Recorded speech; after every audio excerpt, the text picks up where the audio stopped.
আসসালামু আলাইকুম। আশা করি আপনারা সকলেই ভালো আছেন। আলুর আপডেট বাজার তুলে ধরার জন্য নতুন একটা ভিডিওতে চলে আসলাম আপনাদের মাঝে। আজকে ৮ জুলাই ২০২৫ রোজ মঙ্গলবার জানিয়ে দেব আজকের আলুর আপডেট বাজার। বর্তমানে কিন্তু আলুর দাম অনেকটাই কম। এটা হয়তো আপনারা সকলেই অবগত আছেন। তো রাজশাহী এবং এর আশেপাশে বগুড়া এবং জয়পুরহাটে কোল্ড স্টোরেজগুলোতে যে বাজার চলতেছে এটাই কিন্তু আজকে জানিয়ে দেওয়া হবে। তাই অবশ্যই ভিডিওটি শেষ পর্যন্ত দেখবেন। আর ইউটিউব থেকে ভিডিওটি দেখে থাকলে অবশ্যই চ্যানেলটি সাবস্ক্রাইব করবেন। ফেসবুক পেজ থেকে দেখে থাকলে অবশ্যই পেজটি ফলো দিবেন এবং আমাদের সাথে থাকবেন। তো আজকে ৮ জুলাই ২০২৫ রোজ মঙ্গলবার আজকের আলুর আপডেট বাজার হচ্ছে রাজশাহী এবং এর আশেপাশে বর্তমান যে কোল্ড স্টোরেজগুলো খুলেছে সেখানকার বর্তমান আলুর বাজার চলতেছে। লাল স্টিক জাতের আলু ১৪ টাকা থেকে ১৪ টাকা সর্বোচ্চ ১৪ টাকা ৫০ পয়সা পর্যন্ত কিন্তু বর্তমান বেচাকেনা হচ্ছে লাল স্টিক জাতের আলু প্রতি কেজিতে। আর সাদা ডায়মন্ড জাতের আলু ১৪ টাকা ৭৫ পয়সা থেকে ১৫ টাকা ৫০ পয়সা পর্যন্ত কিন্তু প্রতি কেজি দরে বর্তমানে বেচাকেনা হচ্ছে রাজশাহী এবং এর আশেপাশে বর্তমান এই বাজার কিন্তু চলতেছে।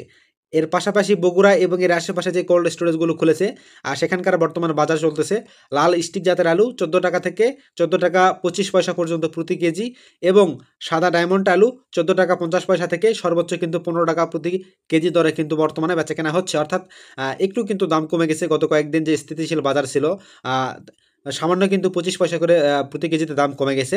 আর জয়পুরহাটেও কিন্তু বর্তমানে একই বাজার চলতেছে। আর জয়পুরহাটে যারা আলুর কার্ড বিক্রি করতেছে অর্থাৎ কৃষক যারা রয়েছে আলু সংরক্ষিত করে রেখেছে তারা কিন্তু গাড়ি লোড করতে পারে না সরাসরি। তারা কিন্তু স্থানীয় যেই আড়তদার রয়েছে বা স্থানীয় যেই আলু ব্যবসায়ী রয়েছে তাদের কাছে কিন্তু কার্ড বা দলিল বিক্রি করে থাকে এবং বস্তা সহ কিন্তু। তো প্রতি বস্তা আলু জয়পুরহাট সদর উপজেলার কোল্ড স্টোরেজগুলো থেকে বের হচ্ছে বা বিক্রি হচ্ছে। লাল স্টিক জাতের আলুতে কিন্তু ৪০০ থেকে কিন্তু সর্বোচ্চ কিন্তু ৪২০ টাকা পর্যন্ত প্রতি বস্তায় আলু বিক্রি করতেছে। অর্থাৎ কৃষক বা যারা বিক্রি করতেছে আলু তারা কিন্তু এই মূল্যটা পাচ্ছে। আর কোল্ড স্টোরেজ ভাড়া সহ কিন্তু মোটামুটি ৮২০ টাকা থেকে ৮৫০ টাকা প্রতি বস্তায় কিন্তু বর্তমানে বেচাকেনা চলতেছে। আর সাদা ডায়মন্ড আলু ৪৫০ টাকা পর্যন্ত কিন্তু কোল্ড স্টোরেজ ভাড়া বাদে কিন্তু পাচ্ছে যারা বস্তা বিক্রি করতেছে। আর কোল্ড স্টোরেজ ভাড়া সহ কিন্তু ৮৭০ থেকে কিন্তু সর্বোচ্চ ৯০০ টাকা প্রতি বস্তায় কিন্তু বর্তমানে বেচাকেনা করতেছে। আর প্রতি বস্তার ওজন কিন্তু ৬০ কেজির উপরে অর্থাৎ ৬২ থেকে ৬৫ কেজি ওজন কিন্তু রয়েছে প্রত্যেকটা বস্তায়। তো এটা হচ্ছে বর্তমান আলুর সর্বশেষ আপডেট বাজার। আর বর্তমানে যারা আলু বিক্রি করতেছে তাদের কিন্তু মোটামুটি ১২ থেকে ১৫ টাকা প্রতি কেজিতে কিন্তু বর্তমান লস করতেছে। অর্থাৎ যারা কৃষক তাদের কিন্তু উৎপাদন খরচ বেশি হওয়ার কারণে তাদের ১৫ টাকা বা ১৫ টাকার উপরে কিন্তু প্রতি কেজিতে বর্তমান লস হচ্ছে।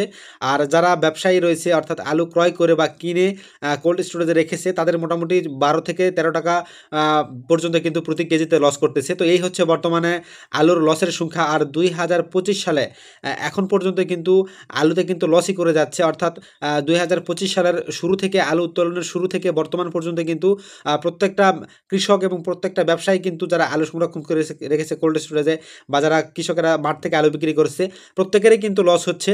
এই বছর কিন্তু লসের একটা বছর। তবে আমরা কিন্তু সেই ক্ষেত্রে সরকারি কোনো পদক্ষেপ কিন্তু এখন পর্যন্ত আমরা নিতে দেখিনি।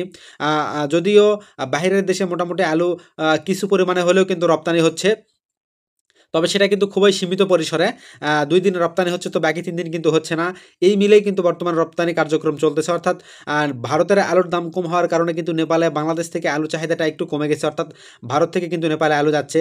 যে কারণে কিন্তু বাংলাদেশে একটু দাম বেশি হওয়ার কারণে কিন্তু নেপালে কিন্তু একটু কম পরিমাণে আলু যাচ্ছে। তো এই হচ্ছে বর্তমান পরিস্থিতি। তো কৃষকদের পাশে থাকার মতো কিন্তু কেউ নাই। কৃষকদের পাশে কৃষকদেরকে দেখার মতো কিন্তু কেউ নাই। যখন কৃষকেরা অতি দামে বা বেশি দামে বীজ সংগ্রহ করে বা বীজ কেনে, সার সংগ্রহ করে বা সার কিনে সকল কিছুই কিন্তু বেশি দামে কিনতে হচ্ছে কৃষকদের। আর উৎপাদন করার পর কষ্ট করে উৎপাদন করার পর কিন্তু সেটা বিক্রি করতে গেলে তারা ন্যায্য মূল্য পাচ্ছে না।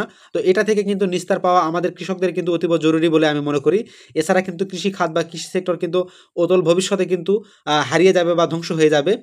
তখন কিন্তু দেশ একটা কৃষি নির্ভরশীল হয়েছিল, সেখান থেকে কিন্তু কৃষিতে অনীহার সৃষ্টি হয়ে যাবে।